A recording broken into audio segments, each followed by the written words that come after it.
انما الاعمال بالنیات. حدیث پاک میں آتا ہے کہ اعمال کا دار و مدار نیت پہ. یہ حدیث بخاری اور مسلم دونوں سے مشکات شریف کے اندر نقل کی گئی ہے. اب حدیث میں تو یہ بات فرما دی گئی کہ اعمال کا دار و مدار نیت پہ، لیکن اس بات کا مطلب کیا ہے کہ آپ کسی کا قتل کر دو، کسی کے گھر میں چوری کر لو، کہیں جا کے زنا کر لو اور کوئی غلط کام کرتے رہو اور اس میں نیت اچھی کر لو تو آپ کو ثواب ملے گا؟ نہیں. اس حدیث کا ہرگز مطلب یہ نہیں ہے کہ اچھی نیت کے ساتھ گناہ کا کام ثواب کا بن جاتا ہے. سب سے پہلے اس حدیث کو سمجھنے میں جو ہمارے عام معاشرے کے اندر غلطی کی جاتی ہے وہ یہی کی جاتی ہے کہ یار گناہ کا کام کرو تو بھی اگر اچھی نیت شامل ہے نا تو انشاءاللہ ثواب ملے گا. مثال کے طور پہ ہم نے مہندی کا ارینجمنٹ کیا ہے، لیکن یہاں ہماری نیت تو یہ کہ ہم خاندان والوں کو جمع کریں گے، صلح رحمی کریں گے، کھانا کھلائیں گے. لاکھ اچھی نیت کر لو، وہ گناہ کا کام گندا کام ہے. مہندی کا ایونٹ ہو، ڈھولکی کا ایونٹ ہو، سینما میں جانا ہو، کسی جگہ پہ غلط کام ہو رہا ہے وہاں پیسے دینا، چندہ دینا ہو، یہ سب کے سب غلط کام ہے اور ان کاموں میں لگنے والا مال، جان، وقت غلط راہ میں لگ رہا ہے. انما الاعمال بالنیات کا مطلب یہ نہیں ہے. اس سے مراد دو چیزیں. نمبر ایک، آپ نے کوئی نیک کام کیا، مثال کے طور پہ نماز پڑھی. اسی طرح اس حدیث کے اندر آگے لکھا ہوا ہے کہ انما لامرئ ما نوى فمن كانت هجرته الى الله ورسوله فهجرته الى الله ورسوله. بندے کے لیے وہی چیز ہے جس کی وہ نیت کرے، پر جس نے ارادہ کیا اپنی ہجرت سے اللہ اور اس کے رسول کو راضی کرنے کا، اس کی ہجرت تو اللہ اور اس کے رسول کی رضامندی کے لیے ہوگی. بہت بڑا عمل ہجرت کا، ایسا عمل کہ گھر بھی چھوڑ دو، ماں بھی چھوڑ دو، باپ بھی چھوڑ دو، بیوی بھی چھوڑ دو، بچے بھی چھوڑ دو اور اللہ کی راہ میں نکل کے مکہ مکرمہ سے مدینہ منورہ شفٹ ہو جاؤ اور پیچھے والوں سے کوئی تعلق باقی فی الحال رہے گا نہیں. اللہ بعد میں فتح دے گا. یہ اس زمانے کی بات ہے. اس سے بڑا عمل اس وقت کوئی نہیں تھا. آج ہجرت نہیں ہے، لیکن دیگر جتنے دینی اعمال ہیں ان کے اندر اگر اللہ کے غیر کو راضی کرنا مطلوب ہے تو وہ اللہ کے غیر کے لیے عمل ہو رہا ہے، اور اگر اللہ کو راضی کرنا مطلوب ہے تو اللہ کے لیے ہو رہا ہے.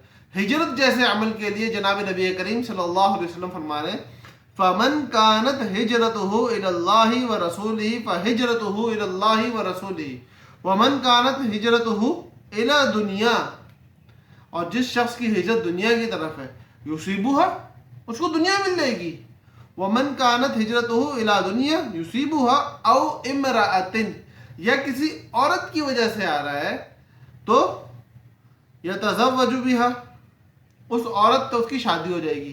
اصل میں ایک صحابی کے ساتھ معاملہ یہ تھا کہ وہ مکہ سے مدینہ جب آ رہے تھے تو ان کی چاہت مدینہ میں ایک عورت کی طرف بھی تھی، اور پھر ان کو فلاں عورت کی طرف ہجرت کرنے والا صحابہ میں مشہور ہو گیا تھا. ان کے بارے میں یہ حدیث فرمائی گئی تھی کہ اگر عورت کی طرف نیت کر کے ہجرت کی ہے تو عورت سے اس کی شادی ہو گئی ہے. مطلب جس چیز کی طرف آپ سوچ کے ہجرت کر رہے ہو نیکی کے کام کے اندر، جب آپ اپنی نیت کسی چیز کی طرف پھیر دیتے ہو تو آپ کی نیکی ختم، اور اس چیز کی طرف آپ کی نیت پھرنے کی وجہ سے آپ کا پورا عمل اس چیز کی طرف آ جاتا ہے. مثال کے طور پہ نماز پڑھ رہے ہیں جی ابا کو دکھانے کے لیے، استاد کو دکھانے کے لیے، دوستوں کو دکھانے کے لیے، محلے والوں کو دکھانے کے لیے. قربانی اس لیے کر رہے ہیں کہ محلے والے دیکھیں، روزے اس لیے رکھ رہے ہیں کہ ہم جہاں پڑھتے ہیں وہاں کوئی اور رکھتا نہیں تو سب مجھے دیکھے اور میری واہ شان بن جائے. یا اپنے گھر کے سودا سلف خرید رہے ہیں، اپنی گروسری خرید رہے ہیں. بے شمار واقعات اور حالات ہیں کہ جہاں انسان نیکی کا کام کر رہا ہوتا ہے، لیکن نیت مجمع کو دکھانی، لوگوں کو دکھانی، لوگوں کی رضامندی حاصل کرنی، لوگوں کے سامنے بڑائیاں مارنی ہوتی ہے، اس لیے سب ضائع ہو جاتا ہے. تو پھر آپ کی نیت کے حساب سے اگر معاملہ کیا جائے گا نیکی نہیں ملے گی. اور اس حدیث کا ایک فائدہ اور ہے، وہ کیا ہے؟ گھر میں داخل ہو رہے ہیں، گھر سے نکل رہے ہیں، ماں باپ سے مل رہے ہیں، بیوی بچوں سے مل رہے ہیں، مباح امور جتنے بھی ہیں، کھانا کھانا، کپڑے پہننا، ٹوپی پہننا، بازار جانا، نوکری کرنا، کاروبار کرنا، بے شمار چیزیں. ان سب کے اندر اگر نیت خیر کی ہو جائے، اگر نیت دینی ہو جائے، اگر سیکھ کے یہ سارے کام کرنے شروع کر دیے تو میرے بھائیوں لاٹری لگ گئی ہے. تو لاٹری لگ گئی ہے، کیونکہ پھر یہ سارے کے سارے کام ہمیں جنت کی طرف لے جانے کا ذریعہ ہے.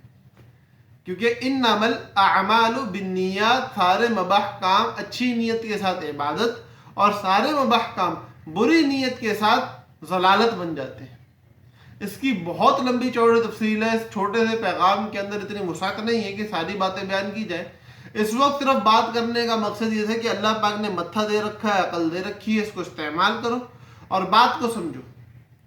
جتنی چیزیں شریعت نے نہ اس میں ثواب بتایا نہ گناہ بتائی، اگر آپ اس کو گناہ کی نیت سے استعمال کرو گے وہ سب گناہ ہے، اور اگر اس کو ثواب کی نیت سے استعمال کرو گے تو سب انشاءاللہ ثواب ہے. اور باقی اپنے علماء کرام سے، اپنے آس پاس رہنے والے جو مفتیان کرام ہیں ان سے رہنمائی حاصل کرتے ہیں، اپنے مسجد کے امام سے تعلق قائم رکھیں تاکہ آپ کو دین سیکھنا آسان ہوتا رہے. ہمارے ساتھ جڑنا چاہے تو ہمارے چینل کو سبسکرائب کر لیں اور آنے والے پیغامات آپ تک پہنچتے رہے، اس کے لیے بیل آئیکن کو دبا دیں. تو انشاءاللہ ہمارے ذریعے سے بھی جتنی خیر کی باتیں نکلیں گی وہ آپ تک پہنچتی رہیں گی انشاءاللہ. اللہ پاک ہم سب کا حامی و ناصر ہو اور ہمیں صحیح بات کرنے، سننے اور صحیح چیز پر عمل کرنے کی توفیق دے. السلام علیکم ورحمۃ اللہ وبرکاتہ.